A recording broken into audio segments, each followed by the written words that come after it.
Va a hablarse el tema medicina del dolor y paliativa, de la investigación básica a la práctica clínica.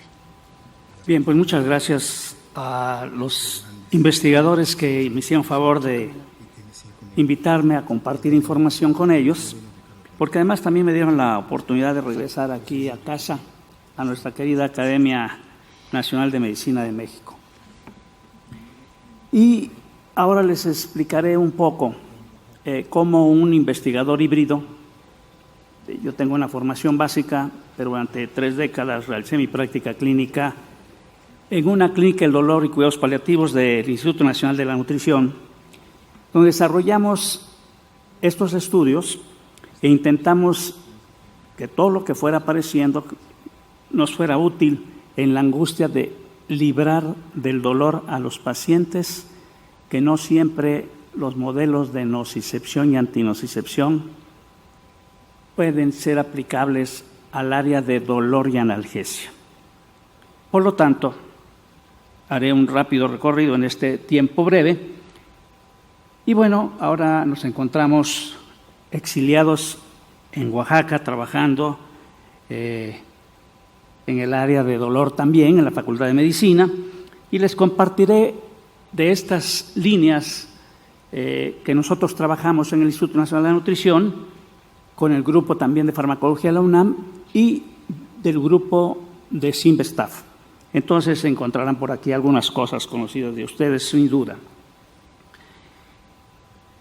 Una de las preocupaciones que teníamos era cómo buscar que los dolores que encontrábamos en la clínica, por ejemplo el dolor articular, pudiéramos realmente aliviarlo. Sabemos que la osteoartritis degenerativa es un problema de salud pública y la cantidad de pacientes con dolores articulares es impresionante. Este es un modelo del doctor López Muñoz de Simvestaf, quien de forma muy ingeniosa adaptó este modelo que se llamó PIFIR, y tratamos de estudiar fármacos que ya se aplicaban en forma separada en los pacientes y ver de qué manera aprovechar la asociación de ellos pudiera ser de gran utilidad para los pacientes, reduciendo efectos adversos, reduciendo dosis.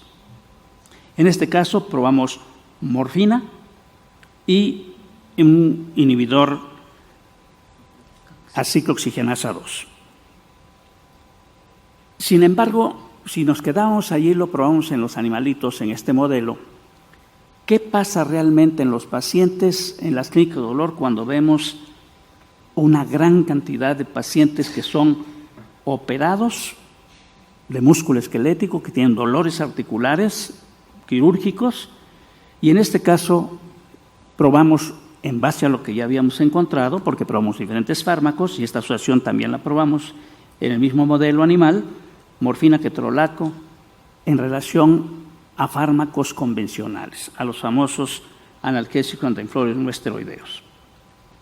De igual forma, en este caso analizamos el tramadol, otro opiáceo, un opiáceo que se vende en las farmacias, inclusive sin receta, es muy usado en la comunidad, se automedica inclusive las personas, y la interacción que pueden tener precisamente con este tipo de fármacos inhibidores de la aciclooxigenasa 2.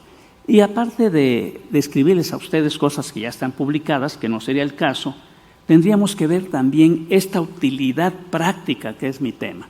¿Cómo podemos llevar la ciencia básica a la clínica, al día a día, que es quizás el ideal de todo investigador? Y en este caso, vean, pues, probamos con el mismo modelo la morfina y metamizol. ¿Y por qué morfina? Porque hasta ahora es el gold standard para el manejo del dolor en la mayor parte de tipos de dolores, exceptuando el dolor neuropático. Al llevarlo esto a los pacientes, esta investigación reciente, el 2014, pues tratamos de ver cómo se comportaban estos pacientes y cuál era la prevalencia y qué pasaba cuando utilizábamos diferentes modelos de dolor en los animales con los que no son modelos, sino es el tipo de dolor que tienen los pacientes. E inclusive encontramos que hay pacientes que tienen no solamente dolor nociceptivo y neuropático, también tienen dolor mixto o tienen inclusive dolor visceral. Y entonces aquí estamos ante un reto mayor, porque muchas veces lo que utilizamos en nuestro modelo para dolor nociceptivo, neuropático o visceral no aplica, o bien es muy complejo cuando ya se ve en el humano. Muy al principio hicimos este estudio para tratar de evaluar dolor neuropático, que es nuestra pesadilla. Si algo hay difícil de manejar en clínica es el dolor neuropático.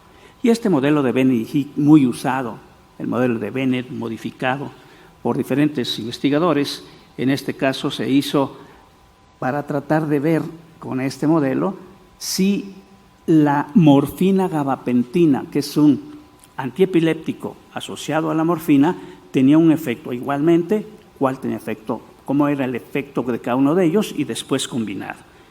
Este modelo nos permitió estudiar diferentes fármacos y posteriormente nosotros inclusive utilizamos diferentes dosis de morfina y diferentes dosis de gabapentina. La verdad que lo que nos ocurría en el modelo animal no se podía traslapar o trasladar prácticamente igual en los modelos humanos. Dentro de las líneas de investigación que nos preocupaban mucho era el efecto que tiene el dolor sobre el sueño. Cuando hablamos de dolor, hablamos de todas las comorbilidades. No podemos separar solamente el dolor así, separarlo, dolor y ya, sino toda la repercusión que tiene en la persona humana el dolor. Y en este caso, este es un estudio que hicimos con el doctor Fructuoso Ayala Guerrero para tratar de ver el efecto que tenía el dolor sobre los diferentes ciclos y etapas del sueño. Y con ese modelo probar diferentes fármacos, obviamente, para ver de qué manera se recuperaba.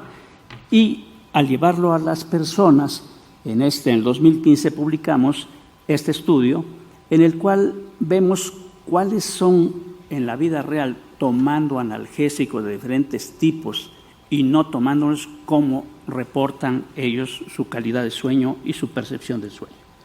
Este es otro modelo que utilizamos y publicamos en esta revista Anestesia y Analgesia en el 2006, porque se puso de moda aplicar en el espacio peridural todo lo que se fuera encontrando. Y hoy celebro que el doctor Condés nos diga que la oxitocina puede ser una herramienta que a la larga puede ser de utilidad. Sin duda tendremos que probarla con todas las precauciones que tiene el uso de la oxitocina. Y en este caso, este modelo que utilizamos fue para administrar diferentes fármacos. Fíjense, y en ese tiempo estaba intentando poner indometacina en el espacio epidural. A nadie se le hubiera ocurrido esto, poner indometacina UNAINE en el espacio epidural. Pues bueno, y entonces hicimos los estudios en animales para tratar de ver primero si el efecto tóxico que tenía per se y después el efecto benéfico que podía tener. Con ese mismo modelo probamos otras sustancias muy empleadas por mis colegas también en las clínicas de dolor, la clonidina, un alfa-2 agonista, que se reportó en ese tiempo que era sumamente útil como adyuvante en el dolor. Hicimos los estudios, probamos también que se podía aplicar y a qué dosis porque no producía neurotoxicidad con este modelo y lo pudimos llevar a la práctica clínica. Estas son las publicaciones de la Revista Española de Dolor, en donde fuimos lo que íbamos encontrando en los animales, aplicando en los humanos y publicándolo en unos y en otros, en otro caso.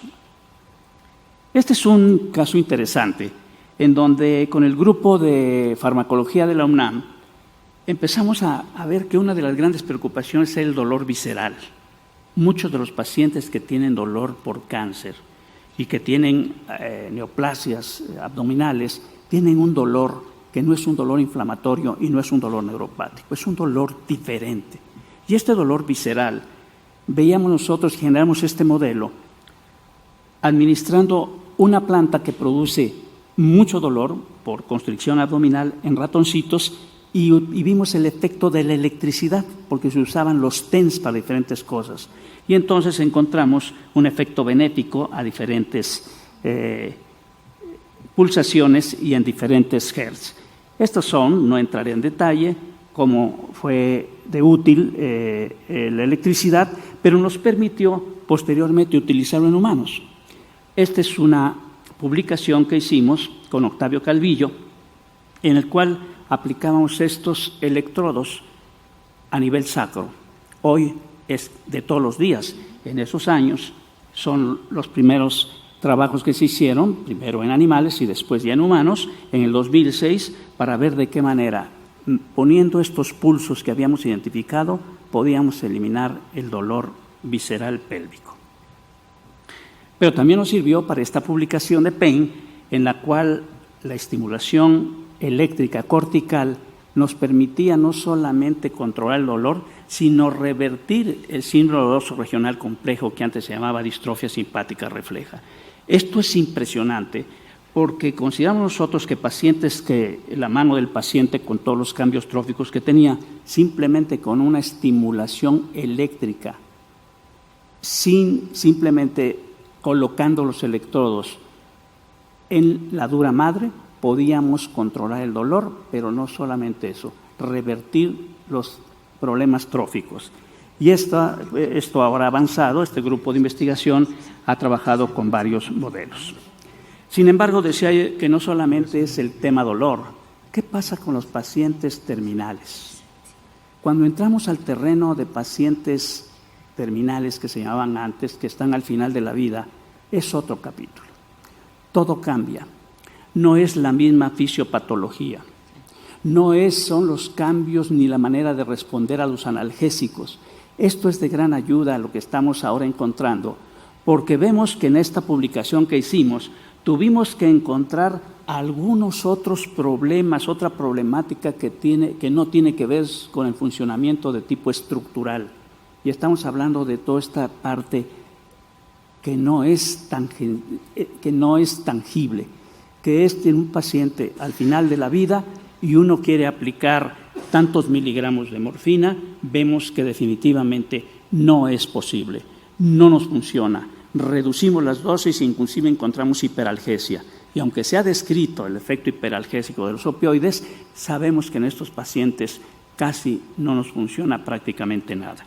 Por eso hemos pasado a esto, ver qué otras cosas que no sean fármacos podemos aplicar en las clínicas del dolor.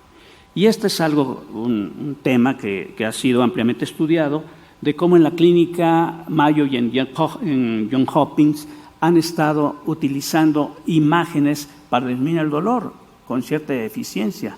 Fíjense ustedes que esta serie de fotografías, que son 7, es una de las 7, reduce hasta en un 40% o un poco más el dolor en los pacientes que los observan.